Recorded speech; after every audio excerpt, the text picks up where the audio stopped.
안녕하십니까. 청소년 이해론을 담당하는 고병갑입니다. 지금부터 청소년 이해론에 대해서 개별 상세한 이론 강의를 진행을 하도록 하겠습니다. 자, 우리가 청소년 그러면 언제나 우리 옆에 있는 젊은 애들이라고 이렇게 설명을 하는데, 이 청소년의 개념이 등장하게 되는 것은 아주 오랜 역사를 가지고 있습니다. 물론 그들이 바라보는 청소년이라고 하는 것은 오늘날 바라보는 청소년과는 다릅니다. 그 당시 평균 수명이라고 하는 것이 40을 전후한 나이이기 때문에 오늘날 바라보는 것처럼 다소 그 연령 차이는 있겠습니다만은 오늘날 바라보는 중고등학교 때부터 시작해서 높게는 대학 졸업 수준까지를 바라보는 청소년 시기라고 하는 것이 그 당시에는 어느 정도 범주였을까지 하는 것은 우리가 지레 짐작해 볼 수가 있습니다. 아주 짧은 어떤 젊은 시절을 청소년이라고 했을 건데, 이 청소년에 대한 기록은 특히 서양에서는 플라톤, 아리스토텔레스에 의해서 언급이 됩니다. 여러분 알다시피 그리스 시대 아테네를 중심으로 번영을 구가하던 그리스 후기는 아테네를 중심으로 해서 이 풍요와 번영 속에서 개인주의가 만연을 하게 되고, 그 개인주의의 만연 속에서 자기 자신만의 입신양명, 또 출세를 위한 전문적인 학원이 유행을 하게 되는데, 그 전문적인 학원 강사를 우리는 소피스트라고 합니다. 이 소피스트들은 우리가 보면 궤변론자라고 하지만 실질적으로서는 세계 최초의 직업적 교사라고 설명을 합니다. 다시 말해서 우리가 그냥 이 일상적인 언어체로 설명을 한다면 돈 받고 필요한 것을 가르쳐주는 사람, 그래서 전문적 교사의 입장을 가진 것이 소피스트입니다. 그들이 가르쳤다라고 하는 것은 그 당시에는 그야말로 출세에 필요한, 바로 이 순간의 출세에 필요한, 이 순간의 입신양명에 필요한 바로 이 필요한 것을 전문적으로 가르치는 사람들이거든요. 그러다 보니까는 소위 이 현실 속의 상대주의, 경험주의 이런 입장에서 청소년들이 눈앞의 이익에 급급하는, 먼 긴 안목을 갖지 않고 눈앞의 이익에 급급하는 이런 모습을 갖게 됐어요. 그렇게 해서 극단적인 개인주의와 이 사회의 혼란이 야기되자 이를 바로잡고자 하는 절대적 진리관을 바탕으로 한 소크라테스 같은 이런 사상가들이 등장하고, 그의 수제자가 바로 이 책에 나오는 플라톤이 되겠습니다. 플라톤이라고 하는 것은 세상을 이원론적 입장에서, 이 세상이라고 하는 것은 이데아계와 현상계로 나눠져 있는데, 이데아계라고 하는 것은 순선하고 완벽하게 선하고 그리고 완전의 세계라고 설명을 하는 데 비해서 소위 현상계라고 하는 것은 불완전의 세계로서 이 이데아를 모방하는 흉내내는 세계라고 설명을 했어요. 많은 사람들이, 특히 청소년들은 이런 현상계에서 특히 이런 혼란을 야기하는 소피스트들은 그 소위 미사 여구에 속아서 먼 안목을 바라보지 않고 눈앞의 이익에만 급급하기 때문에 이렇게 세상이 혼란하다, 이러한 청소년들을 바로 잡아야 한다라고 이렇게 이끌어가는 것이 바로 플라톤이었어요. 플라톤은 인간 발달의 세계의 국면을 이렇게 봤습니다. 플라톤은 인간 발달이라고 플라톤의 영혼이라고 그래요. 플라톤은 영혼의 구성을 세 가지로 설명을 하되, 욕망, 정신, 이성. 욕망,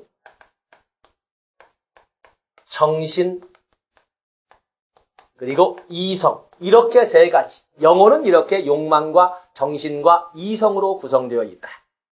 또 이것을 보통 오늘날 학자들은 플라톤은 인간의 발달 국면을 이렇게 세 개의 국면으로 설명을 했다, 이렇게 설명을 합니다. 그러면서 플라톤은 이 중에 가장 높은 차원이, 이게 바로 가장 높은 영혼의 차원이라고 이렇게 설명을 하고, 청소년기에는 아동기가 아니라 청소년기에 이런 그 이성이 최초로 청소년기에 최초로 발달하게 된다라고 이 주장을 했어요. 그렇기 때문에 플라톤은 설명을 할 적에 바로 이 청소년기부터 발달하기 시작한 이성을 위해, 또는 합리적 사고의 발달을 위해서 그 시기에는 수학이나 오늘날 말하는 과학과 같은 과목에 특히 비중을 높여야 된다라고 주장을 했다라고 기록을 하고 있습니다.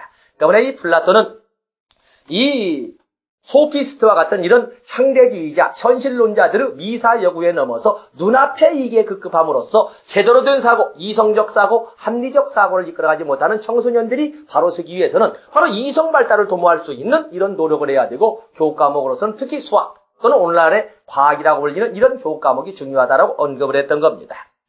또 그런가 하면 플라톤은 아동기 초기에는 지적 측면보다는 성격적 측면이 발달된. 바로 이런 점에서 플라톤이 분명히 이성적이라고 하면 지성적이라고 할 수 있는데 그러면서 이성이 출발되기 때문에 이성에 관련된 교육도 중요하지만 또 그보다는 더 성격적 면이 강조된다고 주장한 사람도 플라톤. 거기 첫째 줄 보면은 성격적인 면이 발달된다. 지적인 것보다 성격적인 면이 발달되어야 한다고 주장한 사람입니다.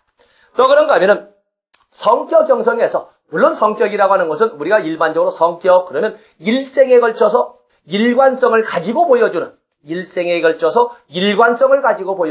개개인의 특성을 우리가 성격이라고 설명을 하는데 이 성격에서는 당연히 성격 발달은 전혀 고정 불변은 아니죠. 그 변화가 거의 미미하다는 겁니다. 그런데 이 성격이라고 하는 것은 설사 여러분들이 상식적으로 아는 프로이드 이론이 아니라 하더라도 이 성격이라고 하는 것은 초기 주로 어린 시절에 그 기초가 형성되어서 그 기초를 거의 변화시키지 않고 평생을 간다라고 설명을 합니다. 바로 그것을 플라톤도 주장을 하고 있습니다. 그래서 성격 형성에서 특히 중요한 것은 초기 경험이다 해서 초기 경험의 중요성을 강조했던 것은 바로 플라톤이 되겠습니다.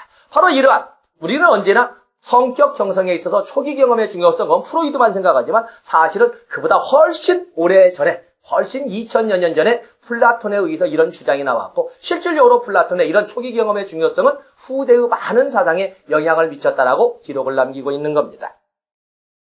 다음에 플라톤의 제자인 아리스토텔레스를 보시면 이 아리스토텔레스는 플라톤과는 달리 이원론적 입장에 있습니다.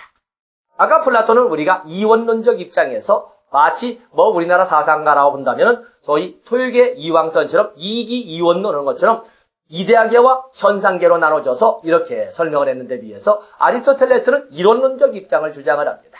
이기 이론론적 이원론 또는 이기 이원론적 이론론을 주장한 율곡 이희 선생과 같은 이런 그 유사한 성격을 이렇게 주장을 하고 계시는데 이 아리스토텔레스는 이데아계라고 하는 것은 하나의 보편적인 원리에 불과한 것이고 실질적으로 이 인간 세상을 지배하는 것은 현상계이다 라고 주장했던 것이 바로 이 아리스토텔레스였어요. 이 아리스토텔레스도 역시 마찬가지로 청소년의 발달에 대해서 많은 이야기를 남기고 있는데 이 청소년의 발달은 어찌 보면 사부 플라톤의 선생님이자 어찌 보면 이 아리스토텔레스의 선생님의 선생님이었던 소크라테스도 역시 청소년에 대해서 언급을 합니다. 소크라테스는 뭐라고 그래서 사회 혼란의 원인은 어디에 있다? 이기심에 있다고 그랬어요. 이 이기심. 또 이 이기심을 어디에서 나왔다? 궁극적으로서 무지에서 나왔다고 그랬어요. 그 때문에 소크라테스는 무지에서 발생하는 이런 그 사회 문제. 그러면서 요즘 솔로이 플라톤의 이야기 적은 책들을 보면 요즘 젊은 애들은 왜 그러느냐?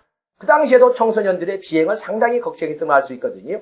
그래서 소크라테스는 요즘 청소년들이 왜 그러느냐? 이런 사회 혼란의 원인, 청소년 비행의 원인을 이 소크라테스는 무지에서 찾고 있었거든요. 바로 그런 사상을 받아들인 플라톤 또 그런가 하면 아리스토텔레스가 있는데 아리스토텔레스는 청소년기의 가장 중요한 측면을 선택 능력의 발달 또는 청소년기의 자기결정, 셀프 디터미네이션 이렇게 해서 거기 선택 능력의 발달 옆에다가 청소년기의 자기 발달 능력 이렇게 적어 놓으셔도 됩니다. 그래서 소위 선택 능력의 발달이라고 주장했다는 것입니다. 그리고 이 자기결정 또는 선택 능력을 소위 성장의 징표로 언급했던 사람이 아리스토텔레스가 되겠습니다. 이 아리스토텔레스는 청소년들을 어떻게 설명을 했냐면 청소년들은 아직은 완성되기 이전 상태로서 불안정하고 거기도 있지요. 거기 보면 이번에 성숙한 사람에 비해서 불안정하고 인내심이 부족하고 자기 통제 능력이 부족하다라고 이렇게 청소년들의 특성을 이렇게 설명을 했어요. 우리는 보통 청소년기 그러면 그야말로 성질을 어느 기준점에 맞추어서 안정적으로 이끌어가지 못하고 그냥 환경 변화나 상황 변화에 따라 그때 감정적으로 대처하는 질풍노도의 시기라고 하는 것처럼 불안정하고 인내심이 약하고 자기 통제력이 약한 이런 우리가 오늘날에도 언급하는 청소년의 질풍노도의 이런 그 상세한 내용을 아리스토텔레스도 언급하고 있는 겁니다. 그러면서 아리스토텔레스 인간 발달 단계 거기 중요 표시하셔야 되겠지요. 아리스토텔레스의 발달 단계. 자, 여기 아리스토텔레스의 발달 단계 보시면 아리스토텔레스는 첫 번째 단계를 유학이라고 설명을 했어요. 유학이. 그러다 보면 뭐라고 되어 있습니까? 출생부터 7살까지. 그렇기 때문에 이 유아기라고 하는 것을 한자로 쓰게 되면 다소 문제가 있습니다만 우리가 인간 발달은 이 유아기에는 그야말로 영아기, 젖먹이라고 할 수 있죠.